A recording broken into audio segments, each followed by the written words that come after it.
بسم اللہ الرحمن الرحیم۔ بسم اللہ الرحمن الرحیم۔ السلام علیکم ورحمۃ اللہ وبرکاتہ۔ امید ہے آپ تمام احباب خیر وعافیت سے ہوں گے۔ آج میں اسلامیات کے مضمون دعوت والارشاد کا سبق نمبر 23 ہے، اور اس سبق کے اندر ہم جس عنوان کی تفصیل پڑھیں گے وہ ہے عالمی دعوت، یعنی کہ بادشاہوں اور امراء کو بذریعہ خطوط دعوت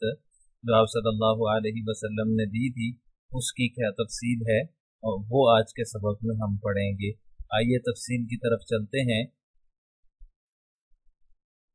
صلح حدیبیہ کے بعد جو ہے وہ آپ صلی اللہ علیہ وسلم نے عالمی دعوت کا آغاز کیا۔ اس سے پہلے جو دعوت تھی وہ پہلے اپنے خاندان والوں میں تھی، پھر اس کے بعد قبیلے والوں میں تھی، پھر دیگر قبائل میں تھی، پھر مکہ سے باہر تھی، اور اب جب مدینہ میں ریاست قائم ہو چکی، ریاست مدینہ کا وجود جو ہے وہ قائم ہو چکا، تو اس کے بعد آپ صلی اللہ علیہ وسلم نے پھر عالمی دعوت کا آغاز فرمایا۔ دراصل مدینہ ہجرت کے بعد سن 2 ہجری میں غزوہ بدر ہوا۔ غزوہ بدر میں قریش اور جو عرب کے قبائل تھے ان کا غرور خاک میں ملا، تو اس کے بعد مسلمانوں اور اسلامی دعوت کے بارے میں جو ایک سوچ تھی اس میں تبدیلی پیدا ہوئی، اور مسلمانوں کو چونکہ ایک مستقل قوت تسلیم کر لیا، تو اس لیے آپ صلی اللہ علیہ وسلم نے صلح حدیبیہ کے بعد غزوہ بدر کے بعد بھی قبائل عرب کو دباؤ میں رکھنے کے لیے کئی فوجی اور عسکری کارروائیاں جاری رکھی۔ انہی میں سے ایک جو ہے وہ صلح حدیبیہ بھی ہے۔ غزوہ بدر کے بعد کیونکہ مسلمانوں کی ایک مستقل حیثیت بن گئی تھی، ایک مستقل قوت بن گئی تھی، جب غزوہ بدر کے اندر تمام کفار کو شکست ہوئی تو اور معرکہ بدر جو ہے وہ کامیاب ہوا، تو مسلمانوں کو اپنی قوت کو مزید منظم کرنے اور اپنا اثر رسوخ بڑھانے کے لیے جو ہے وہ یہ فوجی کارروائیاں اور عسکری کارروائیاں جاری رکھنا پڑی اور جاری رکھی، تاکہ جو کفار مکہ ہیں اور جو دیگر قبائل عرب ہیں ان پر دباؤ بنا رہے۔ تو اس لیے آپ صلی اللہ علیہ وسلم نے سن 6 ہجری میں عمرہ کرنے کا ارادہ کیا، لیکن قریش نے آپ صلی اللہ علیہ وسلم کو عمرہ کرنے سے منع کر دیا۔ پھر وہ ایک پورا تفصیلی واقعہ ہے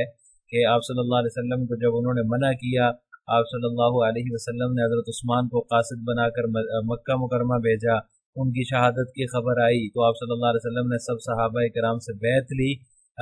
اور پھر آپ صلی اللہ علیہ وسلم کے پاس ابو سفیان آئے، اور جو ہے ایک پورا مذاکرات کا سلسلہ چلا، اور اس کے بعد آپ صلی اللہ علیہ وسلم کے ساتھ ان کی صلح ہو گئی، اور اس صلح کی شرائط کے بارے میں بھی آتا ہے، صحابہ کرام اس پر راضی نہیں تھے۔ بہرحال وہ ایک تفصیل ہے۔ تو آپ صلی اللہ علیہ وسلم نے جب سن 6 ہجری میں عمرہ کرنے کا ارادہ کیا تو کفار مکہ نے آپ کو عمرہ کرنے نہیں دیا، عمرہ کرنے سے روک دیا، کیونکہ کفار مکہ غزوہ بدر کی تباہی سے وہ ڈرے ہوئے تھے، لیکن پھر بھی انہوں نے آپ صلی اللہ علیہ وسلم کو روکا، لیکن وہ تباہی انہیں یاد آئی تو انہوں نے صلح کو ترجیح دی، اور آپ صلی اللہ علیہ وسلم نے بھی صلح کو ہی بہتر سمجھا، کیونکہ آپ صلی اللہ علیہ وسلم کا مقصد جو تھا وہ جنگ کرنا نہیں تھا، بلکہ آپ صلی اللہ علیہ وسلم کا مقصد اسلام کی دعوت کو پہنچانا تھا۔ یہ جو صلح ہوئی، اس صلح کو اللہ تعالیٰ نے قرآن کریم کے اندر فتح مبین قرار دیا۔ سورہ فتح نازل ہوئی، انا فتحنا لک فتحا مبینا لیغفر لک اللہ ما تقدم من ذنبک، یہ صورت نازل ہوئی، اس میں پورا جو ہے وہ صلح حدیبیہ کا واقعہ مذکور ہے، اور تمام وہ حالات اس صورت کے اندر مذکور ہیں۔ جب مسلمانوں کے ساتھ کفار کی یہ برابری کی سطح پر صلح ہو گئی، کفار نے جو ہے وہ برابری کی سطح پر آ کر صلح کر لی، تو اسلام کو اس موقع پر خوب پھلنے پھیلنے کا موقع ملا۔ یہ جو صلح حدیبیہ کے بعد کا زمانہ تھا، اس میں اسلام نے جو ہے وہ اپنی شان و شوکت میں جو ہے وہ اضافہ کیا، اسلام خوب پھلنے اور پھولنے لگا، اور آپ صلی اللہ علیہ وسلم کو جو ہے وہ دیگر قبائل کی طرف دعوت اسلام پہنچانے کے لیے متوجہ ہونے کا موقع مل گیا۔ یہ جو زمانہ تھا، اس زمانے کو 2 حصوں میں تقسیم کیا جا سکتا ہے۔ ایک حصہ تو اس کا وہ ہے جس میں آپ صلی اللہ علیہ وسلم نے شاہان عرب کو خطوط لکھے، اور دوسرا حصہ جو ہے اس میں آپ صلی اللہ علیہ وسلم نے جنگی سرگرمیاں جاری رکھی۔ تو آپ صلی اللہ علیہ وسلم نے جو شاہان عرب کو خطوط لکھے، چونکہ آپ صلی اللہ علیہ وسلم کی بعثت ہی جو ہے وہ دعوت کے لیے ہوئی تھی تاکہ انسانیت کو اللہ کی بندگی میں لایا جائے، مقصد بعثت ہی یہی تھا، تو اس لیے آپ صلی اللہ علیہ وسلم نے شاہان عرب کو خطوط لکھے۔ اور یہ نہیں کہ خطوط لکھنے کے بعد ان پر حملہ آور ہو گئے، بلکہ جواب کا انتظار کیا اور ان کا رویہ دیکھ کر ہی جنگی مہمات آپ صلی اللہ علیہ وسلم نے روانہ کی۔ اگر کسی نے جو ہے وہ اسلام کے بارے میں سخت رویہ اپنایا تو اس طرف آپ صلی اللہ علیہ وسلم نے جنگی مہم روانہ فرمائی، فوراً حملے آپ صلی اللہ علیہ وسلم نے شروع نہیں کیے، کیونکہ مسلمانوں نے ایک مصائب کا سامنا کیا تھا، مکہ کے اندر مشکلات کا سامنا کیا تھا، اور ان کا مقصد جو ہے وہ اسلامی دعوت کی کامیابی تھا، اسی کے لیے آپ صلی اللہ علیہ وسلم مبعوث ہوئے تھے، لوگوں کو جہنم سے بچانا مقصود تھا، اس لیے آپ صلی اللہ علیہ وسلم نے جبراً کسی کو فتح نہیں کیا ہے۔ ایسا نہیں ہے کہ آپ صلی اللہ علیہ وسلم نے جو ہے وہ فوراً ہی عسکری مہم شروع کر دی ہو اور ان کو جبراً اسلام میں داخل کرنے کی کوشش کی ہو، کیونکہ آپ صلی اللہ علیہ وسلم کا مقصد ہی انسانیت کو جہنم سے بچانا تھا، جبراً فتح کرنا نہیں تھا، اس لیے آپ صلی اللہ علیہ وسلم نے فوری جو ہے وہ عسکری کارروائیاں شروع نہیں کی۔ اب یہ جو حالات پیدا ہوئے صلح حدیبیہ کے بعد، تو یہ حالات تیزی سے مسلمانوں کے حق میں ہو گئے، اور مسلمان چونکہ ایک جو ہے وہ پہلے مکہ کے اندر بڑی تکلیف اٹھائی تھی، بڑی مصیبتیں اٹھائی تھیں، اب جب کفار نے صلح کر لی تو ایک قوت تسلیم کر لیا گیا، مسلمانوں کے ایک عالمی قوت بن گئے، تو اس کے بعد جتنے بھی حالات تھے یہ حالات مسلمانوں کے حق میں ہو گئے، اور جو قریش تھے وہ مسلمانوں کے سخت دشمن تھے، ان سے بھی صلح ہو گئی۔ واحد دشمن وہی تھے نا جو سب سے بڑے حلیف تھے مسلمانوں کے، وہ قریش مکہ تھے، تو ان سے جب صلح ہو گئی تو باقی جو قبائل تھے یا باقی جو اہل عرب تھے وہ بھی ٹھنڈے پڑ گئے۔ اسی دوران آپ صلی اللہ علیہ وسلم نے شاہان عرب کو خطوط کے ذریعے دعوت دینے کا فیصلہ کیا، کیونکہ فرصت ہو گئی تھی، جو ایک دشمن تھا، جو سب سے بڑا دشمن تھا، سخت دشمن تھا، اس سے جب آپ صلی اللہ علیہ وسلم صلح حدیبیہ کے معاہدے کی صورت میں مامون ہو گئے، مسلمانوں کو جو ہے وہ محفوظ کر لیا، تو پھر اس فرصت سے آپ صلی اللہ علیہ وسلم نے فائدہ اٹھایا اور شاہان عرب کے نام جو ہے وہ دعوتی خطوط روانہ فرمائے۔ آپ صلی اللہ علیہ وسلم نے اسی زمانے میں صحابہ کرام کے مشورے سے ایک انگوٹھی بنوائی جس پر آپ صلی اللہ علیہ وسلم کی مہر ثبت تھی، کیونکہ جو شاہان عرب تھے یا جو ملوک عرب تھے، جو بادشاہ تھے، ان کے ہاں کوئی بھی خط جو ہے وہ بغیر مہر کے قابل قبول نہیں ہوتا تھا، تو آپ صلی اللہ علیہ وسلم نے اس کا بھی اہتمام کیا، اور سفیروں اور قاصدوں کے لیے بھی تجربہ کار لوگوں کا انتخاب کیا ہے، جو خطوط لے جانے والے تھے ان میں سے بھی وہ لوگ چنے خطوط لے جانے کے لیے، سفیر مقرر کرنے کے لیے، جو ماہر تھے، تجربہ کار تھے، ایسا نہیں کہ کسی کو بھی بھیج دیے۔ یہ بھی ایک اہم اصول ہے جو داعین کو سمجھنا چاہیے۔ آپ صلی اللہ علیہ وسلم نے جو قاصد مقرر کیے، جو سفیر مقرر کیے، وہ بھی بہترین تجربہ کار لوگ تھے۔ آپ صلی اللہ علیہ وسلم نے یہ جو قاصد روانہ کیے شاہان عرب کی طرف، جو بادشاہ تھے بادشاہوں کی طرف، تو یہ خیبر روانگی سے پہلے ہی روانہ فرما دیے تھے، اس کے بعد آپ صلی اللہ علیہ وسلم جو ہے وہ خیبر روانہ ہوئے۔ اب یہ خطوط کیا تھے، ان کی کیا تفسیر ہے، سیرت کی کتابوں میں ان خطوط کی تفصیل موجود ہے کہ آپ صلی اللہ علیہ وسلم نے ان خطوط کے اندر کیا لکھا تھا اور کس ذریعے سے جو ہے وہ ان کو دعوت دی تھی۔ یہاں ہم ایک سرسری سا جائزہ لے لیتے ہیں، پوری تفصیل میں جانا ممکن نہیں ہے۔ کن کن بادشاہوں کو اور کن کن عمراء کو آپ صلی اللہ علیہ وسلم نے خطوط لکھے، ان کے ملک کا نام کیا تھا،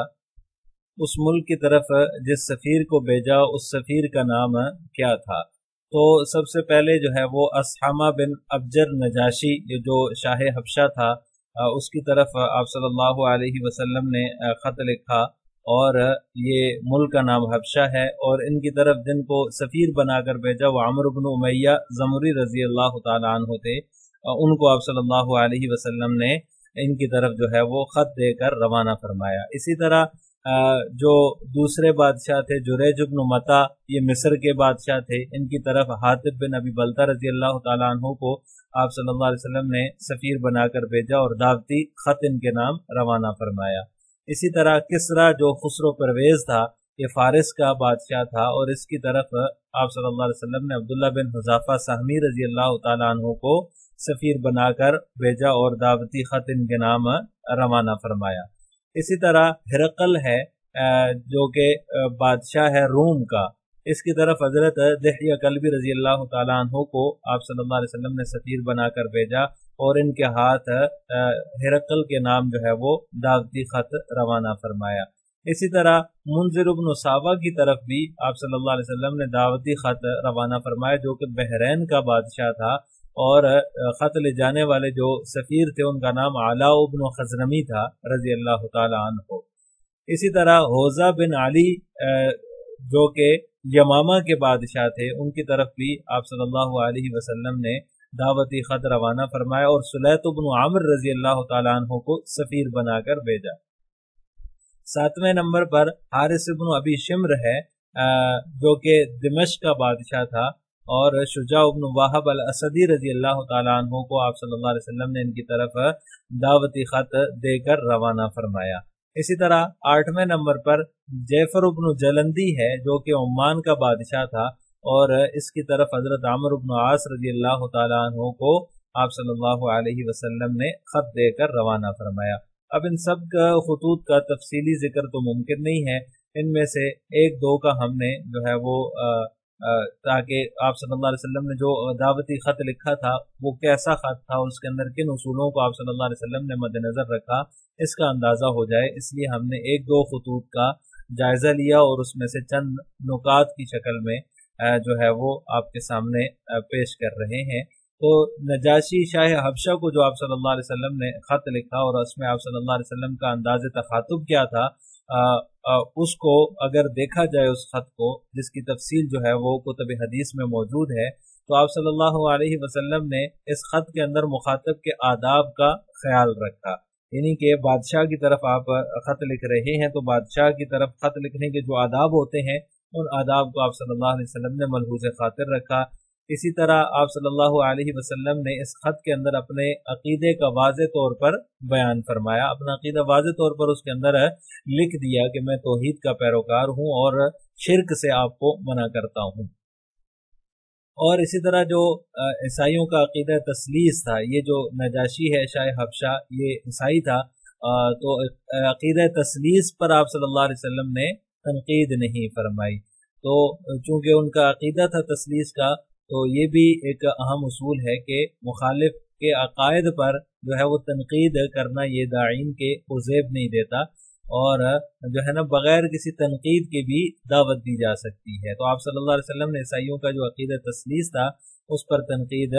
نہیں فرمائی۔ اسی طرح آپ صلی اللہ علیہ وسلم نے جو ان کو خط لکھا تو اس میں قدر مشترک کی طرف دعوت دی، یعنی کہ تم بھی بنیادی طور پر اللہ کو ماننے والے ہو، ہم بھی اللہ کو ماننے والے ہیں، حضرت عیسیٰ علیہ السلام کی جو تعلیمات ہیں اس میں توحید کا ہی بیان ہے، تو تم بھی اس کے قائل ہو، ہم بھی اس کے قائل ہیں، اس لیے ان کو جو ہے وہ قدر مشترک کی طرف بلایا۔ اسی طرح آپ صلی اللہ علیہ وسلم کا یہ جو انداز تھا اس خط کے اندر، اس کو اگر دیکھا جائے تو پتہ چلتا ہے کہ بہت ہی باکمال انداز تھا، جو اسلوب آپ صلی اللہ علیہ وسلم نے دعوت کے لیے اپنایا وہ بہت ہی باکمال تھا۔ آپ صلی اللہ علیہ وسلم نے یہ خط بحیثیت نبی لکھا تھا، اس لیے سیاستدانوں والا طریقہ اختیار نہیں کیا، صرف محض دعوتی خط تھا، تو دعوتی خط کے اندر چونکہ جو ہے وہ نبی کی حیثیت سے خط لکھ رہے تھے، تو اسی طرح محض خالصتاً دعوتی خط آپ صلی اللہ علیہ وسلم نے ان کے نام لکھا۔ آپ صلی اللہ علیہ وسلم نے ساتھ اس کو یہ بھی یقین دلایا کہ تمہاری حکومت برقرار رہے گی، اگر تم اسلام قبول کر لیتے ہو تو اسلام قبول کرنے کے نتیجے میں تمہاری حکومت ہم نہیں چھینیں گے بلکہ تمہاری حکومت برقرار رہے گی۔ تو یہ جو شاہ حبشہ تھا نجاشی، اس کو آپ صلی اللہ علیہ وسلم نے جو خط لکھا تھا اس کے چند نکات آپ کے سامنے ہم نے ذکر کیے۔ اسی طرح ہرقل جو تھا، جو شاہ روم تھا، اس کو آپ صلی اللہ علیہ وسلم نے جو خط لکھا اور اس خط کا جو اسلوب تھا ان میں سے بھی چند چیزیں جو ہے وہ یہاں میں نے ذکر کی ہیں۔ یہ جو خط ہے بڑا تفصیلی خط ہے، اس کی تفصیل کتب حدیث میں موجود ہے کہ آپ صلی اللہ علیہ وسلم نے جب ان کو خط لکھا، حضرت دحیہ کلبی رضی اللہ تعالیٰ عنہ جب خط لے کر گئے، اس نے جو ہے وہ خط کی تصدیق کی، وہاں جو مکہ کے تاجر تھے ان کو بلایا، ان سے جو ہے وہ سوال و جواب ہوئے، پھر حضرت دہیہ کلبی رضی اللہ تعالیٰ عنہ سے اس نے سوال جواب کیے. تو یہ ایک تفصیل ہے جو کہ کتب حدیث کے اندر موجود ہے. آپ صلی اللہ علیہ وسلم کا خط جب ہرقل کے پاس پہنچا تو اس نے ابو سفیان سے آپ کے بارے میں کچھ سوالات کیے. ابو سفیان چونکہ وہی تاجروں کی جماعت میں تھے، وہاں تجارت کی غرض سے گئے ہوئے تھے اور ابھی تک مسلمان نہیں ہوئے تھے، تو ابو سفیان سے آپ کے بارے میں کچھ سوالات کیے، ان کے حسب نسب کے بارے میں آپ صلی اللہ علیہ وسلم کے سوالات کیے، اور پھر جو ہے وہ خط جو ہے وہ اپنے جو مجمع تھا اس کا، جو اس کے وزیر تھے، مشیر تھے، ان کے سامنے پیش کیا. آپ صلی اللہ علیہ وسلم کا یہ خط بڑا مختصر اور جامع تھا، یعنی بہت لمبا بھی نہیں تھا اور جامع بھی تھا. آپ صلی اللہ علیہ وسلم نے تمام اپنی جو دعوت اس تک پہنچانی تھی وہ اس کے اندر ذکر فرمائی. اس میں آپ صلی اللہ علیہ وسلم نے آداب سفارت کا لحاظ رکھا تھا کہ جو ہے وہ جو سفارت کے آداب ہوتے ہیں ان آداب کو منحوظ خاطر رکھتے ہوئے آپ صلی اللہ علیہ وسلم نے یہ خط لکھا تھا. اس کو بھی آپ صلی اللہ علیہ وسلم نے یہ یقین دہانی کروائی کہ تمہاری حکومت ہم نہیں چھینیں گے. حکومت چھیننے کی اس سے بات نہیں کی، بلکہ دعوت کے کام پر ہی فوکس کیا. صرف دعوت دینا اس کو مقصود تھا، اسلام کی طرف اس کو بلانا مقصود تھا، تو اسی کو جو ہے وہ فوکس کیا اور حکومت چھیننے کی بات اس سے نہیں کی. آپ صلی اللہ علیہ وسلم نے اس کو اسلام قبول کرنے کی رغبت دلائی اس خط کے اندر، اور آپ صلی اللہ علیہ وسلم نے الی کلمۃ سواء بیننا و بینکم کہہ کر سچائی پر مبنی اصول کا استعمال کیا، یعنی الی کلمۃ سواء بیننا و بینکم، الی کلمۃ سواء بیننا و بینکم کے ایسے کلمے کی طرف آؤ جو تمہارے اور ہمارے درمیان برابر ہے. یعنی جو ہے وہ جیسے میں نے پہلے ذکر کیا کہ قدر مشترک جو تھا وہ جو ہے اس کی طرف اس کو بلایا ہے. ایک کلمہ توحید جو ہے وہ مسلمانوں اور عیسائیوں کے درمیان مشترک ہے. تو یہ جو سچائی پر مبنی اصول ہے اس کا استعمال کیا کہ یہ تو سچا اصول ہے، سچائی ہے اس کے اندر کہ تم بھی توحید کے قائل و بنیادی طور پر اور ہم بھی اللہ کو ماننے والے ہیں. تو اس اصول کا استعمال آپ صلی اللہ علیہ وسلم نے فرمایا. داعی ان اصولوں کو ہمیشہ اپنے لیے کارآمد ہتھیار کے طور پر استعمال کرتا ہے. یہ جو جتنے بھی اصول ہیں ان خطوط کے اندر یہ داعی جو ہے ان اصولوں کو ہمیشہ اپنے لیے کارآمد ہتھیار کے طور پر استعمال کرتا ہے. یعنی کہ داعین جتنے بھی ہیں جو دعوت دین کا کام کر رہے ہیں ان کو بھی ان اصولوں کو مد نظر رکھنا چاہیے. لہٰذا آج کے سبق کا خلاصہ یہ ہوا کہ عالمی دعوت بادشاہوں اور عمراء کو بذریعہ خطوط جو دعوت دی گئی، آپ صلی اللہ علیہ وسلم نے کیسے عالمی دعوت کا آغاز فرمایا، کن حالات میں آغاز فرمایا، اور جن بادشاہوں اور عمراء کو خطوط کے ذریعے دعوت دی ان کا تفصیلی بیان ہم نے آج کے سبق میں پڑھا ہے. اگلے سبق میں ہم کیا پڑھیں گے؟ تو اگلے سبق کا عنوان ہوگا فتح مکہ کے موقع پر دعوت اور اسلامی دعوت کی کامیابی. اس کی تفصیل ہم اگلے سبق میں پڑھیں گے. السلام علیکم ورحمۃ اللہ وبرکاتہ.